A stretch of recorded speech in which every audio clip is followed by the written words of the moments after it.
บริษัทเทิร์นหินบูนพาวเวอร์จำกัดได้มอบพันธะเงินค่าภาคหลวงงวดที่ 2 ประจำปี 2025ให้แขวงบริคำไซมีมูลค่าทั้งหมดเกือบ 4 ล้านดอลลาร์สหรัฐพิธีจัดขึ้นในวันที่ 10 ตุลา 2025 ผ่านมา เป็นเกียรติมอบเงินโดย ปริญญาเอกจีซงจือวาไซกิผู้อำนวยการบริษัทเทิร์นหินบูนพาวเวอร์จำกัดและกล่าวรับโดย ปริญญาเอกสอนธนูธรรมวงศ์เจ้าแขวงบริคำไซมีภาคส่วนเกี่ยวข้องของแขวงและพนักงานบริษัทเข้าร่วมเป็นสักขีพยานปริญญาเอกจีซงจือวาไซกิได้กล่าวว่า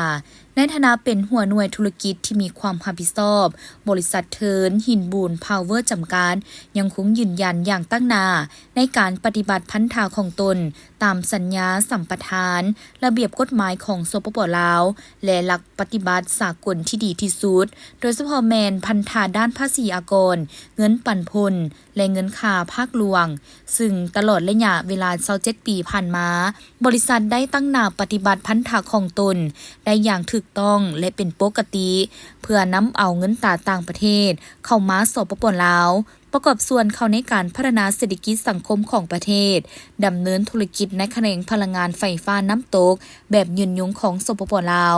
สร้างรายรับให้แก่ประเทศชาติพัฒนาทรัพยากรมนุษย์และยกระดับขีดความสามารถทางด้านวิชาการปกปักรักษาสิ่งแวดล้อมพัฒนาชุมชนและรับประกันว่าพื้นฐานโครงสร้างของเขื่อนไฟฟ้า